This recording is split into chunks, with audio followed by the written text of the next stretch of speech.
ആരോഗ്യകരമായി ഭാരം കുറയ്ക്കുക എന്നാൽ ആരോഗ്യകരമായ ഒരു യാത്രയിലേക്ക് കാലെടുത്തു കുത്തുക എന്ന് വേണം മനസ്സിലാക്കാൻ. അതിനാവശ്യമായ കാര്യങ്ങളാണ് ഇന്ന് പറഞ്ഞു തരുന്നത്. പ്രധാനമായിട്ട് ഭക്ഷണം എടുക്കുന്ന സമയത്ത് ചെറിയ ഒരു പാത്രത്തിൽ അല്ലെങ്കിൽ ഒരു പ്ലേറ്റിൽ, നമ്മൾ എടുക്കുന്ന പ്ലേറ്റിൽ ഹാഫ് ഭാഗം നമ്മുടെ വെജിറ്റബിൾസ് വെക്കുക. അതേപോലെ ഒരു ക്വാർട്ടർ പോർഷൻ പ്രോട്ടീൻസ്, അതായത് ഇറച്ചി, മീന്, മുട്ട എന്നിവ വെക്കുക. പിന്നെ ഒരു ക്വാർട്ടർ പോർഷൻ കാർബോഹൈഡ്രേറ്റ്, നമ്മൾ സാധാരണ കഴിക്കുന്ന അരി, ഗോതമ്പ് ഇങ്ങനെയൊക്കെ ഉള്ളത് വെക്കാനായിട്ട് ശ്രദ്ധിക്കുക.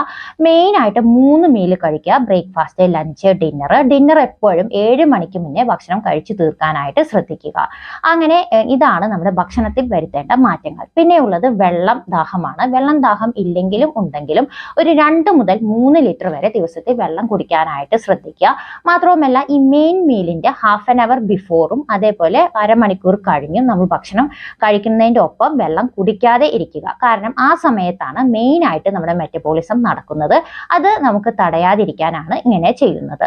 ഇനിയുള്ളത് നമ്മുടെ എക്സർസൈസ് ആണ്. ഇത് 2 ഭാഗമായിട്ടാണ് ചെയ്യുന്നത്. ആദ്യത്തെ ഭാഗം നമ്മൾ എന്തെങ്കിലും ജീരകവെള്ളമോ ചൂടുവെള്ളമോ കുടിച്ചതിന് ശേഷം മെയിൻ ആയിട്ടുള്ള ഒരു എക്സർസൈസ്, അതൊരു 30 മിനിറ്റ് മുതൽ 40 മിനിറ്റ് വരെ നല്ല രീതിയിൽ യോഗ അല്ലെങ്കിൽ നിങ്ങൾക്ക് ഇഷ്ടമുള്ളത് ഡാൻസോ എന്താണെന്ന് വെച്ചാൽ അതേപോലെ തന്നെ നടത്തമോ ഏത് വേണമെങ്കിൽ നമുക്ക് ആ ഒരു 30 to 40 മിനിറ്റ് ചെയ്യാം.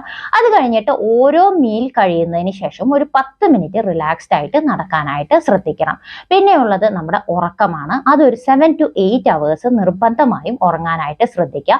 ആ സമയത്ത് നമുക്ക് ആവശ്യത്തിനുള്ള റെസ്റ്റ് കിട്ടുന്നു. വെയിറ്റ് ലോസ് ജേർണിയിൽ ഇരിക്കുന്ന ഒരാൾക്ക് ആവശ്യത്തിനുള്ള റെസ്റ്റ് വളരെ ഇമ്പോർട്ടൻ്റ് ആണ്. അതേപോലെ തന്നെ നമ്മൾ രാവിലെ കുടിക്കുന്ന ഈ ഒരു എനർജി ഡ്രിങ്ക്സ്, അതായത് ഇപ്പം ലെമണും തേനും ഇങ്ങനെയൊക്കെയുള്ള, അല്ലെങ്കിൽ ഏതാണെങ്കിലും അതിൻ്റെതായ ചെറിയ ചെറിയ ഉപയോഗങ്ങളാണ്. അപ്പം ലെമണും തേനുമാണ് കഴിക്കുന്നതെങ്കിൽ ഇത് നമുക്ക് എനർജി തരുന്നു. ഇനി ഉലുവ ഇട്ടതോ സിനമൺ പൗഡർ ഇട്ടിട്ടോ ആണോ നമ്മൾ വെള്ളം കുടിക്കുന്നതെങ്കിൽ ഇത് ഇൻസുലിൻ റെസിസ്റ്റൻസ് ഒഴിവാക്കുന്നു, ഇൻസുലിൻ്റെ പ്രവർത്തനം ബെറ്റർ ആക്കുന്നു. അല്ല നമ്മൾ കുടിക്കുന്നത് ജീരകവെള്ളം അല്ലെങ്കിൽ ചൂടുവെള്ളം ഇങ്ങനെയൊക്കെയാണെങ്കിൽ ഇത് നമ്മുടെ മെറ്റബോളിസം കൂട്ടുന്നു. ഇതെല്ലാം നമ്മളെ ഹെൽപ്പ് ചെയ്യുന്നു. എങ്കിലും നമ്മൾ വെയിറ്റ് ലോസ് ജേർണിയിൽ ഇരിക്കുന്ന ഒരാൾ ബാക്കി എല്ലാ കാര്യങ്ങളും കൂടി ഒരുമിച്ച് ചെയ്താൽ മാത്രമേ ശരിയായിട്ടുള്ള ഒരു വെയിറ്റ് ലോസ് നമുക്ക് ലഭിക്കുകയുള്ളൂ. ഇങ്ങനെയുള്ള ടിപ്സ് നിങ്ങൾക്ക് ഉപകാരമാകുന്നു എങ്കിൽ ഷെയർ ചെയ്യുക. മറ്റൊരു ടിപ്പിനായി കാത്തിരിക്കുക. താങ്ക്